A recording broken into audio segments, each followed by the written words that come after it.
Afternoon, or good evening, or good morning whenever you're watching this. My name is Gene Rice. I am an associate professor of philosophy at Fort Hays State University.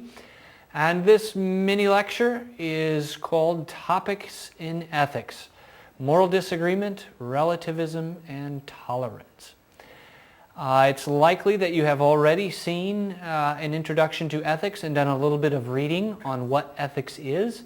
Nonetheless, we'll spend a minute here doing a bit of a review just to remind you and to set the stage for our talk here today. So, ethics is, as we had defined it before, the study of human conduct. And when we're talking about philosophical ethics, we're talking importantly about normative or evaluative questions in ethics, in what people choose to do or not to do. So this was the distinction between describing, explaining ethical beliefs and justifying them. And of course, in this class, you're going to be doing the latter, that is, engaging in evaluating and arguing about what people should or ought to do or to refrain from doing. So it is with this understanding of our general task that we investigate some important issues in ethics having to do with cultural relativism. The first thing we want to point out is a definition of skepticism. A skeptic is someone who is doubtful, who has doubts. In particular, they may doubt that there is knowledge or that we could prove that we have knowledge about some particular matter. We might make a distinction, or hopefully it would be helpful to make a distinction between global skeptics and local skeptics. A global skeptic is someone who doubts that any knowledge at all of anything or proof of anything is possible. That's a very broad and, in some cases, counterintuitive notion, which we won't spend any time on today. What we're going to be interested in is a form of local skepticism. A local skeptic believes not everything is questionable or doubtful, but that certain areas of inquiry or certain practices are doubtful to lead to any kind of truth. So we could be skeptic, for example, about a theory in modern psychology, or we could be, hopefully we are, a little skeptical about astrological claims, right? That we can read your future by looking at the stars. Anyway, so one form of local skepticism is skepticism about moral truth, and that will be our focus for today. A form, well, there are lots of forms of moral skepticism, and skepticism in ethics has been around for a long, long time, almost as long as we have writings that are ethical and philosophical in nature. And so we're going to look at really three related areas. The first has to do with the issue of moral disagreement. And the second has to do with the issue of what we'll call cultural relativism, or one form of cultural relativism. And lastly, we'll look at exploring some of the relationships between relativism and what we'll call tolerance. So these are three issues which will probably come up fairly quickly, if they haven't already come up in your own mind or in the mind of your classmates, as you go through this semester in ethics. You won't imagine in my class, or if someone else is teaching this particular section, you won't spend a lot of time on these issues, but for some of you these questions will persist or will reoccur over the course of this semester. So it's important that we at least air them, and my goal today is really to steer you clear of some common misconceptions or some mistaken beliefs about the relationship between disagreement and tolerance and your study of ethics. So let's begin then with looking at the issue of moral disagreement. It's no surprise that people disagree about moral truths or about moral practice. And one reason, one important reason why a person might be a moral skeptic is that there is such a long-standing disagreement. And it doesn't take a genius to come up with a lot of examples of moral disagreement.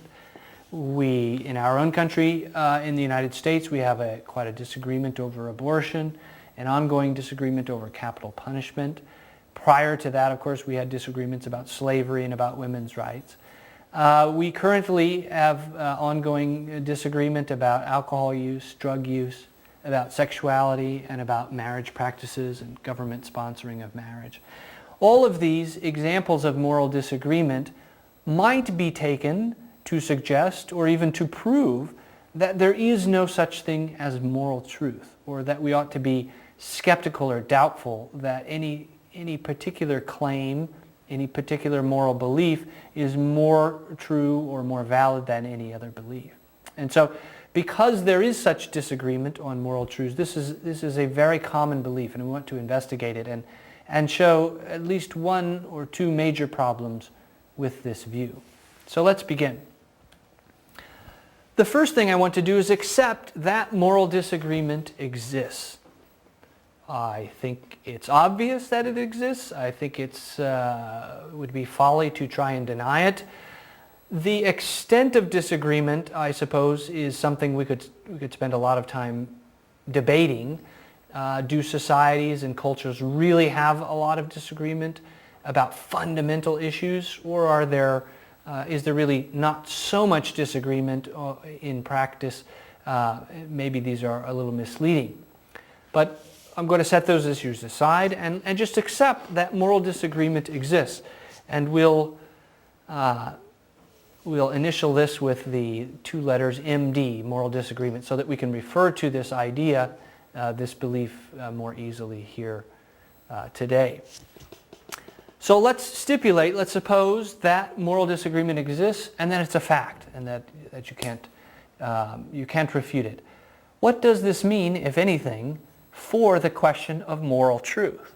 In other words, is it the case that because disagreement exists, we must accept that there is no moral truth, either outside of our own beliefs or outside of our culture's beliefs?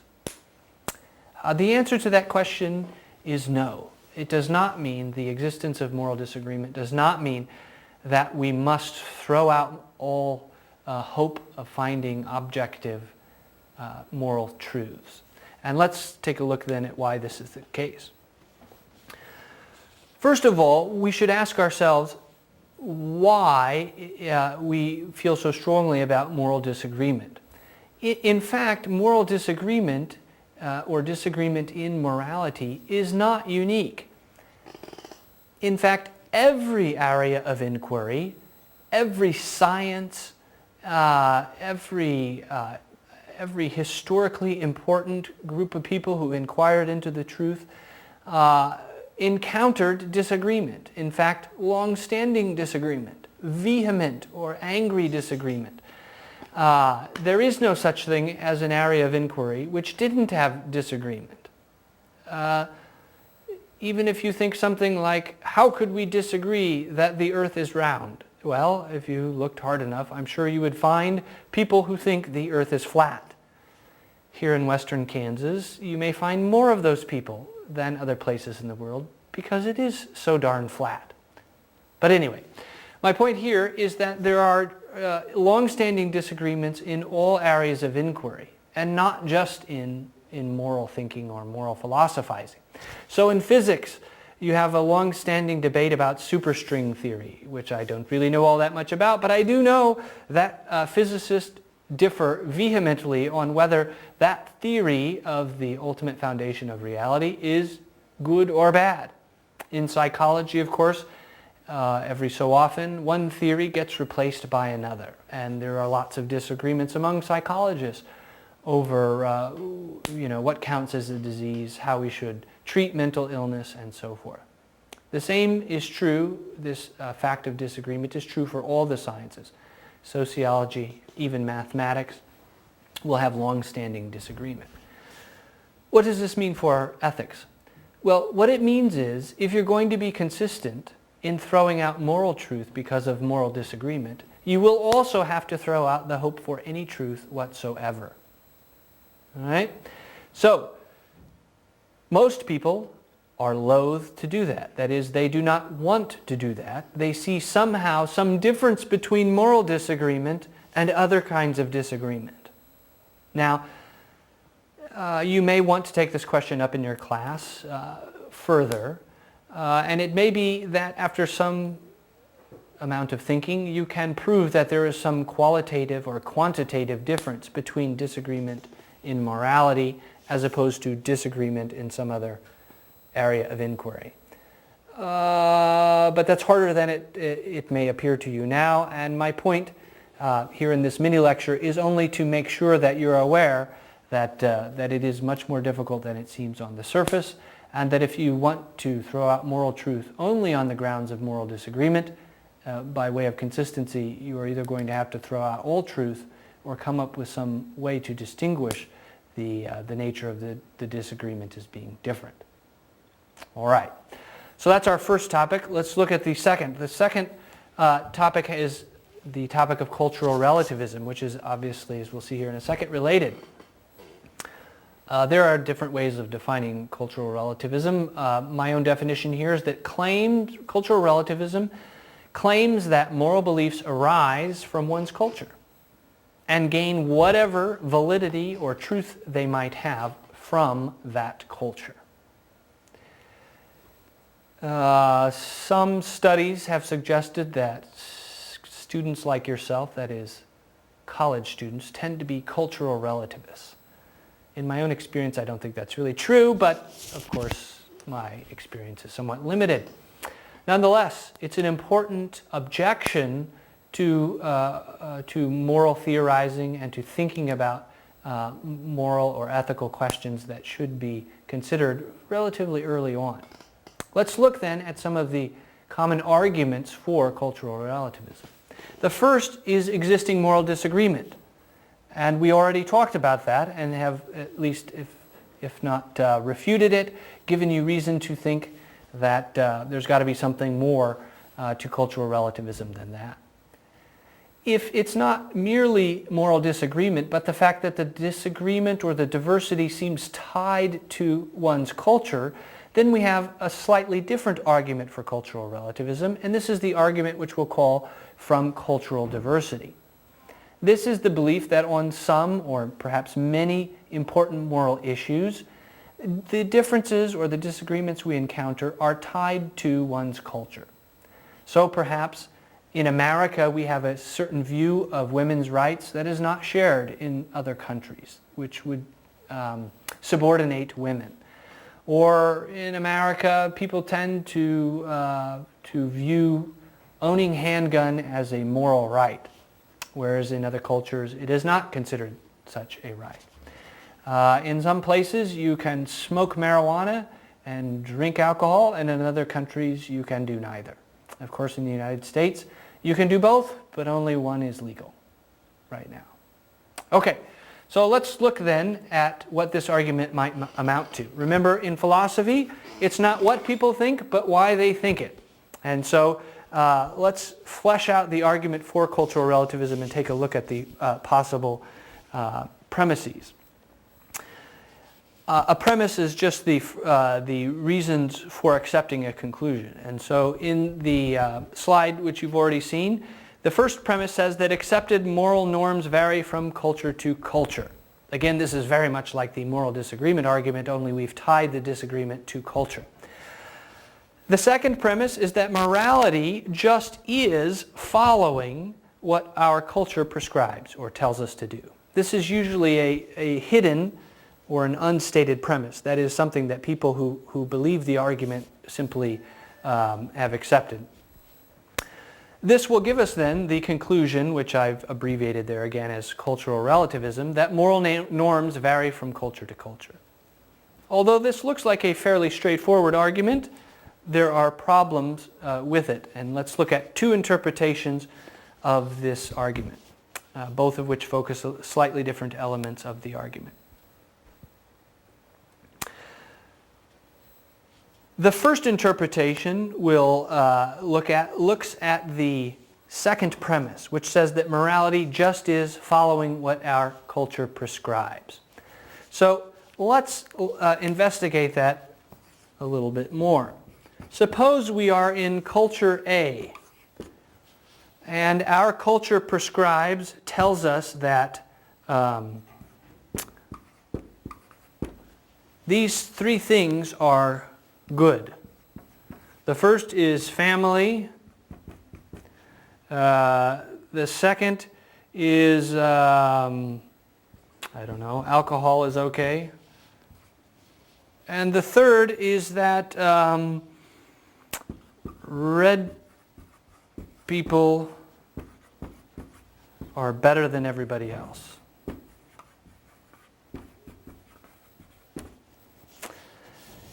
If we were to accept cultural relativism, we would have to accept that family is good, that alcohol is good, and that red people are better than every other kind of people. Now, if this is true, if we accept the argument from cultural relativism, including that second premise, we are confronted immediately with a problem. And the problem has to do with moral reform. Excuse me, that's an F there. Moral reform. Thank you. How is it that we would ever change a moral belief which we think is wrong? Now, in this case, number 3 seems clearly to be wrong. Even though we may not be talking directly about Native American Indians, it's clear that the color of one's skin, whether it be red, black, white, or yellow, is not a determining factor in how good or worthy they are as individuals. But if we go the route of cultural relativism, it is impossible for us to reform any existing cultural belief. Suppose I come in, suppose I'm Martin Luther King, and I say, suppose culture A is 1900 America that says that white people are better than everybody else. And I'm Martin Luther King and I say, not 3. That is, this is immoral. White people are not better than black people or red people or yellow people. According to cultural relativism, I'm wrong. And there's no possible reason I could argue that would refute the belief that white people are better than other people. And that's because, according to cultural relativism, morality just is what the culture says. And so, to believe in cultural relativism is to deny, by definition, the possibility of moral reform. And that's a pretty serious objection, because no matter how much you may love your culture, it's unlikely that you would think that it is correct in every single moral belief that it promotes or holds. And so this is a problem, a major problem with this interpretation of cultural relativism. Suppose then that we take a different understanding of cultural relativism and we say, well, what cultural relativism means is that everybody should do what their culture says. So let's see, this will be culture A and this will be culture B, and culture A believes 1, 2, and 3, and culture B believes 2, 3, and 4. And what relativism means is that if you're in A, suppose your name is Gene, and you're in culture A, then you should believe 1, 2, and 3 in order to be moral. And if you're Amy or Lee or whoever, and you're in culture B, then you should believe what that culture believes, namely 2, 3, and 4. The problem with saying that to be good, everyone should follow their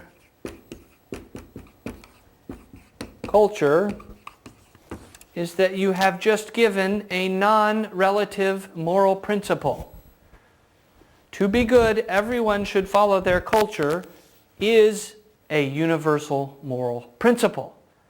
And if relativism has tried to argue for anything, it's that there aren't any universal moral principles. And so there's an obvious contradiction there in this form of relativism. So, on both interpretations, the first and here the second, we have very important objections to this kind of belief that morality is what the culture tells us it is. Now, there are other forms of relativism out there, and I don't mean to say that philosophers have totally rejected cultural relativism. But they have rejected these simple kinds of relativism, which focus on moral disagreement or on the fact that cultures tend to produce or promote different moral practices or beliefs or values in particular instances. So again, this is kind of a warning not to fall into that common trap. All right. So we've looked at moral disagreement and what it means or doesn't mean for moral truth. We've looked at then cultural relativism, what it means or doesn't mean for moral truth, for ethical investigation. And let's look at the last, and this is has to do with the issue of tolerance. As we have seen in the previous two instances, the issue of tolerance has some relationship to ethics and to skepticism, but not perhaps the relationship that we initially thought. Today, especially in America and in Western Europe, you hear a lot about tolerance. It's a virtue. It's basically the virtue to accept or put up with practices or beliefs or values which you may not agree with. If you're a parent, when your kids get older, you have to tolerate a little bit of behavior which you don't think is perhaps the best, right? Maybe the kid dresses funny or I don't know, runs her mouth too much or something. If you're a legislator, you may have to tolerate or pass certain bills which you don't really agree with 100% because you think that tolerance is a virtue and we all have to get along. The opposite of tolerance is to be ethnocentric, which believes that my culture is better than everybody else's. All right? In a modern liberal state, it's obvious that ethnocentrism would sabotage the system because we need people of different views to get along. And so tolerance is a virtue which you may hear quite a bit about. We want to respect other cultures. And that is a lot of what is involved with tolerance, is respecting other people's cultures. We do not want to be ethnocentric bullies who always think that our way is the best way. Americans are famous for going over to other countries and engaging in ethnocentric behavior, thinking that the American way is always the best way and disrespecting other people's culture. So it's important to be tolerant. But if we're tolerant, does that mean that we ought to be relativists? Remember, cultural relativism said that ethical truth, ethical value is relative to or tied to one's cultural beliefs. Here again, we have a variety of interpretations and problems with them. Suppose we say that tolerance is a virtue and that everyone should be tolerant. Now I'm writing this up on the board. It's also on your chart there, or on the PowerPoint slide. If we claim everyone should be tolerant, we have violated cultural relativism because we have made, again, a universal claim. Everyone should be tolerant. And that is not consistent with cultural relativism. And so if you want to be tolerant, you are not necessarily, or in fact you're probably not going to be led in the direction of cultural relativism because you will be promoting a universal prescription. Now of course, what we're tolerant about is a very good question. Some things perhaps we should tolerate and other things perhaps we should not tolerate. But those are other interesting questions which we don't have time to deal with today. Let's look at one last interpretation. Suppose we accept that, that tolerance is not a universal thing, and we say instead that, that tolerance, that if your culture is tolerant, then you should follow it. The problem with this interpretation, or this view, of course, is that not all cultures are tolerant. And in fact, there's probably some level of intolerance in every culture. And some cultures are wildly intolerant. We can think historically of Nazi Germany and plenty of other examples where we had very intolerant cultures. So if we say, well, what we mean by promoting tolerance is that we should follow our culture, and our culture is tolerant. We have to recognize that not all cultures are tolerant. And so those cultures will not be endorsing tolerance the way perhaps we had hoped at the beginning when we endorsed tolerance as a virtue. So again, these are complicated issues, and we're not going to solve them here in a 15 or 30-minute lecture. And I encourage you to talk with your professors about these issues, and with your fellow students and your families about these issues. They're important meta-ethical concerns, and there are concerns which they may stay with you the entire course, or you may not worry about them too much. But I did want to point out for you there at the beginning of the semester some of these common mistakes, and hopefully head you off from making one of these mistakes and getting you back on some more solid ground, and give you some other things to think about. So that ends this mini lecture, and good luck with your ethical quest.